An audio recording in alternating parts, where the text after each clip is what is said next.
2 years ago, I played one of my first pro tournaments in APP New York where I didn't even qualify. Now, fast forward to the year after that, and I ended up winning the entire thing. And now I have over 20 APP medals and was the second overall pick in the MLP Challenger division last season. This is how I became pro, and this is my advice for you. Now, my first piece of advice grinding through the ranks is to surround yourself with better players. If you are the best person in your group, then you are in the wrong group. The sweet spot, be the second to worst player in your group. Now, if you are the worst player, you don't want to be cut off as anyone better than you gets substituted, or you just don't want to be holding the group back. But if you are the second to worst player in your group, then you are going to be invited to games way more consistently, and you're not going to have to worry about holding your spot if somebody better comes in. Now, why not be the first or second best player in your group? If you are the best player in your group, then your growth is going to be capped as you're not able to evolve to the next level because you're often playing with players worse than you. Bad habits are going to develop. You're going to start hitting poor shots, and overall, your game is going to stagnate a lot. Now, personally, ever since I moved to Austin, I noticed that when I was the best player in my group, my growth stagnated a lot. So that caused me to go find better games, be the best, and then find better games. And then eventually I got in with some pros, Zane, Deckel, and John, to name a few. And that is when I was actually the worst player quite often. And I felt out of place the first 3 to 6 months. I did not feel like I belonged there, but eventually I found my spot in that game, and it really helped me develop the fastest. And if you're looking to grow as rapidly as possible, then do not be the best player in your group and try to find better groups, whether that be through reaching out, connecting with people locally, or finding them on social media and just trying to connect. But so far, I've found that you grow the fastest when you are the second to worst player in your group. You do not want to be the best, your growth will stagnate. You do not want to be the worst, or else you're holding the group back. My next piece of advice is to watch film religiously. One of the biggest shifts for me was watching film. If you don't watch yourself play, you're missing out on one of the most honest coaches that you can have. You'll start noticing the patterns that you do, good and bad, as well as the consistency of certain shots and your strengths and weaknesses. Now, what I did when I was trying to grow as fast as possible was I watched film on the TV, then I either had an iPad or a notebook next to me where I kept track of my unforced errors, and specifically every time I missed a ball, what it was from, whether it was from a dink, whether it was from a drop, whether it was from a serve. And that really helped me keep track of my stats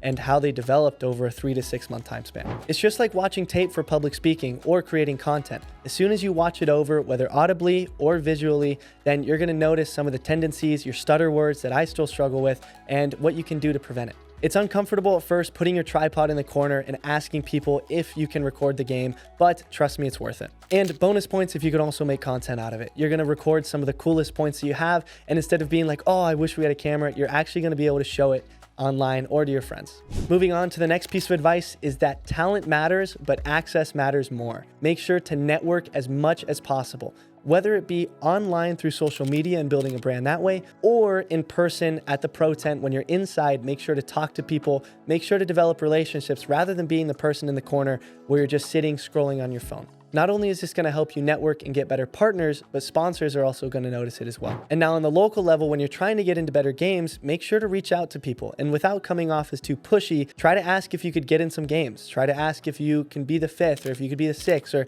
if you get 2 courts instead. And make sure that you try to provide as much value to them as possible. Ask to drill with them. Ask to create content with them. So make sure that you're not being selfish, just asking things for yourself. Make sure that you come off as helping them too. But for some of the amateurs that are looking to get into better games, if you're stuck in 4 or 5 games, don't expect a pro level breakthrough. If you're stuck in 4 or 5 games, talk to the best person in your group, see if you can get a connection, and reach out to them through social media or in person. Just make sure you go up and talk to them and treat them with some respect. I remember the first time that I did this when I moved to Austin, and trust me, it was scary. I stuttered. It wasn't good, but they recognize the talent of your game if they're a high level player, and they'll either push you in the right direction or tell you, sorry, it's not the time. Quick interruption, this video is brought to you by Pro XR Pickleball. Now, I've been using their paddles for well over 2 years, and they are by far one of the most innovative brands in the sport. From creating game-changing grit to now having some of the poppiest paddles in the sport, I've loved what they've done.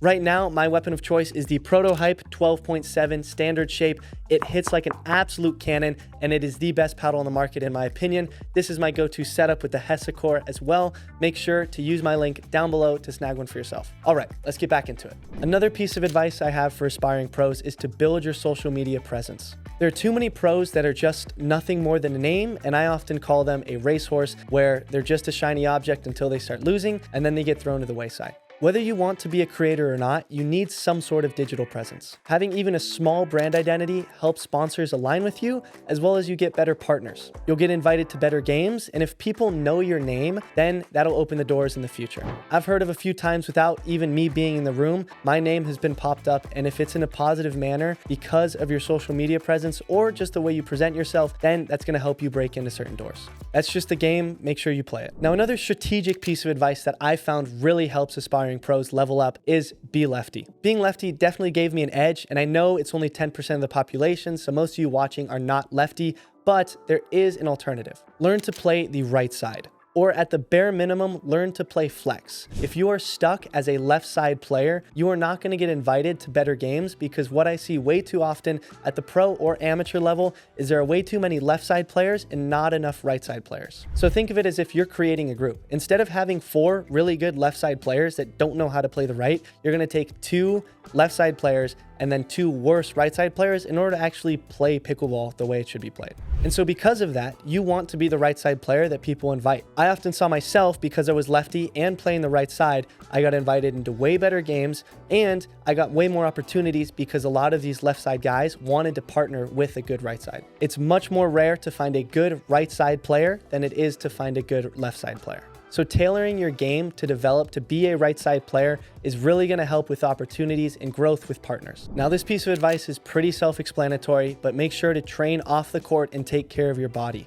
Even at the pro level, I see way too often where pros walk in at 8 o'clock when practice starts at 8 o'clock and they just walk on the court. Not only does this kill your body, doesn't give you the right warm-up, but you also aren't prepared. You have to warm up your body the same way you have to warm up your eyes. So make sure that you show up 20 minutes early to these sessions. Make sure that you get a dynamic warm-up, run around the court, do side steps, do shuffles, and then also do a little static stretching after the fact. Once you play, you also don't want to walk off the court. Your body's going to be a lot warmer, so you want to do some static stretching after. And if you are looking to train, what I've found works best for me in terms of an ROI on time, as well as reducing soreness, is do as much body weight stuff as possible. In this regard, I take notes from a lot of tennis players and pro tennis players, and this is what they do. They do a lot of band work, they do a lot of mobility, flexibility, and keeping their heart rate up with some running. But you only have one body, so make sure that you respect it and treat it as a temple. It's really going to thank you in the future. You don't want to be grinding to play pro and then struggle with an ankle injury or a lingering back issue or anything like that. Make sure that you strengthen your body, keep the mobility and flexibility as high as possible.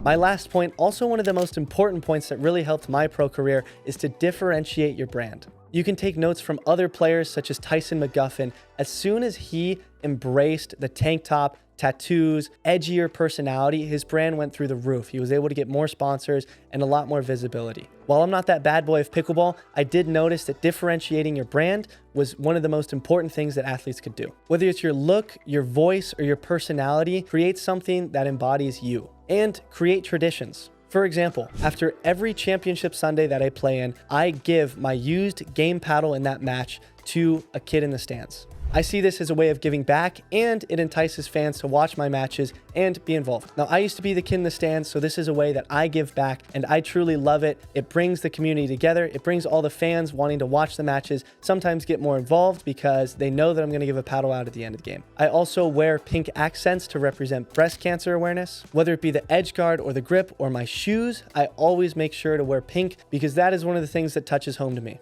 These things make you memorable, as well as give other people something to talk about even when you're not in the room. Going pro is more than just the grind. It's putting yourself in the right situations, the right environments, and growing with the people around you. It's building something that people actually care about. If you're on the same path, I hope this gave you some direction, and make sure to like and subscribe for more videos like this. I'll see you all next week.